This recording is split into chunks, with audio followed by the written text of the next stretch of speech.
അടുക്കളയിൽ പാചകം എളുപ്പവും ആയാസരഹിതവുമാക്കാൻ പ്രഷർ കുക്കർ നമ്മളെയൊക്കെ വളരെയധികം സഹായിക്കാറുണ്ട് അല്ലെ?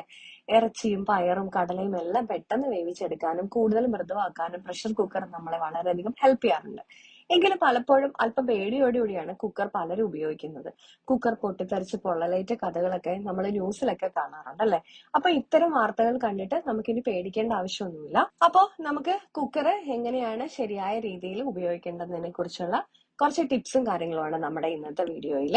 അപ്പൊ നമുക്ക് വീഡിയോയിലേക്ക്. നമ്മൾ പ്രഷർ കുക്കർ വാങ്ങിക്കുമ്പോഴത്തേക്കും നമ്മുടെ വീട്ടിലെ ആവശ്യങ്ങൾക്ക് അനുസരിച്ചുള്ള കപ്പാസിറ്റി അനുസരിച്ചിട്ടുള്ള ഇപ്പം നമുക്കൊരു 5 ലിറ്ററിന്റെയാണ് വേണ്ടെങ്കിൽ അതനുസരിച്ചിട്ടാണ് വാങ്ങിക്കേണ്ടത്. അപ്പോൾ അതിന്റെ ശേഷി അല്ലെങ്കിൽ അതിന്റെ ഒരു കപ്പാസിറ്റി, അതിന്റെ വാൽവ്, അതിന്റെ ലോക്കിംഗ് മെക്കാനിസം എല്ലാം നമ്മൾ നോക്കിയതിന് ശേഷം വേണം ഏത് ബ്രാൻഡാണോ നമുക്ക് ഇഷ്ടമുള്ളത് അത് നോക്കി നമുക്ക് സെലക്ട് ചെയ്ത് പ്രഷർ കുക്കർ വാങ്ങിക്കുക.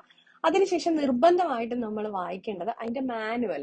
എല്ലാ പ്രഷർ കുക്കർ ബ്രാൻഡുകൾക്കും നമ്മൾ വാങ്ങിക്കുന്ന സമയത്ത് മാനുവൽ ഉണ്ടാവും. അപ്പൊ അത് നമ്മൾ കൃത്യമായിട്ട് നമ്മൾ യൂസ് ചെയ്യുന്നതിന് മുമ്പായിട്ട് അതിൽ അവർ എന്തൊക്കെയാണ് പറഞ്ഞേക്കുന്നത്, തീർച്ചയായിട്ടും അതിന്റെ സുരക്ഷ മുൻഗണന ഉള്ളത് കൊണ്ട് തീർച്ചയായിട്ടും അതെങ്ങനെയാണ് നമ്മൾ വർക്ക് ചെയ്യിക്കേണ്ടതെന്നും അതുപോലെ എത്രയാണ് പാചകത്തിന്റെ ടൈം എന്നും അതിന്റെ മെയിൻ്റനൻസ് എങ്ങനെയാണ്, അതെങ്ങനെയാണ് ക്ലീൻ ചെയ്യേണ്ടതെന്നെല്ലാം നമ്മുടെ മാനുവലിൽ കറക്റ്റ് ആയിട്ട് ഉണ്ടാവും. അതുപോലെ തന്നെ നമ്മൾ ഓരോ തവണ ഉപയോഗിക്കുമ്പോഴും പ്രഷർ കുക്കറിൽ എന്തെങ്കിലും കേടുപാടുകളോ അല്ലെങ്കിൽ എവിടെയെങ്കിലും ഒക്കെ വിള്ളലുകളോ ഉണ്ടോന്ന് നന്നായിട്ട് നമ്മൾ പിന്നെ ചെക്ക് ചെയ്തതിന് ശേഷം വേണം നമ്മൾ കുക്ക് ചെയ്യാൻ വേണ്ടിയിട്ട് വെക്കാനായിട്ട്. അതുപോലെ നമ്മൾ ചിലപ്പോൾ കുക്ക് ചെയ്തിട്ട് വെക്കുമ്പോഴത്തേക്കും നമ്മുടെ ഫുഡ് ചിലപ്പോൾ പിന്നെ ഹോളിലൊക്കെ പോയിട്ട് അടയാനൊക്കെ സാധ്യതയുണ്ട്. അപ്പൊ തീർച്ചയായിട്ടും നമ്മൾ പ്രഷർ കുക്കർ വീണ്ടും വീണ്ടും നമ്മൾ യൂസ് ചെയ്യുന്ന സമയത്ത് ഇതെല്ലാം നന്നായിട്ട് ക്ലീൻ ചെയ്യണം. അതുപോലെ തന്നെ നമ്മൾ ഇതെല്ലാം ചെക്ക് ചെയ്തതിന് ശേഷം വേണം നമ്മൾ വീണ്ടും കുക്ക് ചെയ്യുമ്പോൾ വെക്കാനായിട്ട്.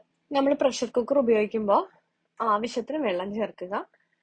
അതായത് അതിന്റെ പ്രഷർ അനുസരിച്ചിട്ടാണ് നമ്മുടെ ഫുഡ് കുക്കായി വരുന്നത്. അപ്പൊ അതുകൊണ്ട് തന്നെ നമ്മൾ ആവശ്യത്തിനുള്ള വെള്ളം, അതുപോലെ എണ്ണയാണ് ഒഴിക്കുന്നതെങ്കിൽ ആ എണ്ണയൊക്കെ യൂസ് ചെയ്യുന്നത് ആവശ്യത്തിന് നമ്മൾ ആഡ് ചെയ്തിട്ടുണ്ടെന്നുള്ളത് നമ്മൾ ഉറപ്പാക്കേണ്ടതാണ്. അതുപോലെ തന്നെ നമ്മൾ പാചകം ചെയ്യുമ്പോൾ നമ്മുടെ കുക്കറിൽ ആവശ്യത്തിൽ കൂടുതലായിട്ട് ഫുഡ് നിറയ്ക്കാതിരിക്കുക. കാരണം അതിന്റെ കപ്പാസിറ്റിക്ക് അനുസരിച്ച് മാത്രമേ നമ്മൾ അതിൽ ഫുഡ് ആഡ് ചെയ്ത് കൊടുക്കാവുള്ളൂ. അതായത് കുക്കറിന്റെ പരമാവധി ഒരു 1/4 ഭാഗത്തോളം മാത്രമേ നമുക്ക് പിന്നെ ഫുഡ് ഇതിൽ നിറയ്ക്കാവുള്ളൂ. അതായത് നമ്മൾ ആഡ് ചെയ്യുന്ന വെള്ളവും കൂടെ കാൽക്കുലേറ്റ് ചെയ്തിട്ടാണ് നമ്മൾ 1/4 ഭാഗം എന്ന് പറയുന്നത്. നമ്മുടെ ഓരോ ഐറ്റം കുക്ക് ചെയ്യാനായിട്ട് നമുക്ക് ഓരോ ടൈം ആയിരിക്കും അല്ലെ? അപ്പൊ അതുകൊണ്ട് തന്നെ നമ്മൾ അതിന്റെ എത്ര വിസിലാണ് അങ്ങനെയൊക്കെ നമ്മൾ കുക്ക് ചെയ്യുന്ന ഫുഡിന്റെ നമുക്ക് കറക്റ്റ് ആയിട്ട് ഐഡിയ ഉണ്ടാവണം. എന്നിട്ട് വേണം നമ്മളത് കുക്ക് ചെയ്യാനായിട്ട് വെക്കാൻ വേണ്ടിയിട്ട്. അതുപോലെ പ്രഷർ നമ്മൾ കംപ്ലീറ്റ്ലി അതിനകത്ത് പോയതിനു ശേഷം മാത്രമേ റിലീസ് ചെയ്യുക. കുക്കറിന്റെ സേഫ്റ്റി വാൽവ് കൃത്യസമയത്ത് തന്നെ നമ്മൾ മാറ്റാനായിട്ട് ശ്രദ്ധിക്കേണ്ടതുണ്ട്. അത് ഏത് ബ്രാൻഡിന്റെ ആണോ നമുക്ക് അതേ ബ്രാൻഡിന്റെ തന്നെ വാങ്ങി യൂസ് ചെയ്യാനും നമ്മൾ ശ്രദ്ധിക്കേണ്ടതാണ്. അതുപോലെ നമ്മൾ പച്ചക്കറി, പയറുവർഗ്ഗങ്ങൾ, മാംസം എന്നിവ വെന്തതിന് ശേഷം അധിക നേരം നമ്മൾ കുക്കറിൽ വെക്കേണ്ട ആവശ്യമില്ല. കാരണം നമ്മുടെ ഭക്ഷണത്തിന് ചെറിയ രുചി വ്യത്യാസം ഉണ്ടാവും. അപ്പൊ അതുകൊണ്ട് നമ്മൾ വേവിച്ചതിന് ശേഷം കുക്കറിൽ നിന്ന് മാറ്റുന്നതാണ് ഏറ്റവും നല്ലത്. അതുപോലെ പ്രഷർ കുക്കറിന്റെ മുകൾ ഭാഗം വരെ വേവിക്കാനുള്ള നിറച്ചതിന് ശേഷം പാചകം ചെയ്യുന്ന ശീലം ഉണ്ടെങ്കിൽ ഞാൻ നേരത്തെ പറഞ്ഞ പോലെ ഒഴിവാക്കുക. 1/4 ഭാഗത്തോളം മാത്രമേ നമ്മൾ മാക്സിമം 1/4 ഭാഗത്തോളം മാത്രമേ നമ്മളത് ആഡ് ചെയ്ത് കൊടുക്കാൻ പാടുള്ളൂ. അതുപോലെ കുക്കറിൽ ആവി പൂർണ്ണമായിട്ട് പോയതിനു ശേഷം മാത്രമേ നമ്മൾ തുറക്കാവുള്ളൂ. അല്ലാത്ത സമയം പ്രഷർ ഉണ്ടാവും, അത് പൊട്ടിത്തെറിക്കാനുള്ള സാധ്യതയുണ്ട്. പിന്നെ ഇനി നമുക്ക് സമയം ഒട്ടും ഇല്ലാന്നുണ്ടെങ്കിൽ നമ്മൾ എളുപ്പം കുക്കർ തുറക്കണം എന്നുണ്ടെങ്കിൽ തണുത്ത വെള്ളത്തിൽ കുറച്ചു നേരം നന്നായിട്ട് ഇറക്കി വെച്ചതിന് ശേഷം അടപ്പിന് മുകളിലും കുറച്ച് തണുത്ത വെള്ളം ഒഴിച്ചു കൊടുക്കുക. അതിനുശേഷം നമുക്ക് പിന്നെ അപ്പൊ പ്രഷർ പോയിട്ടുണ്ടാവും. എന്നിട്ട് പ്രഷർ കംപ്ലീറ്റ്ലി പോയിട്ടുണ്ടോ എന്ന് ചെക്ക് ചെയ്തതിനു ശേഷം മാത്രം നമുക്ക് തുറക്കാം.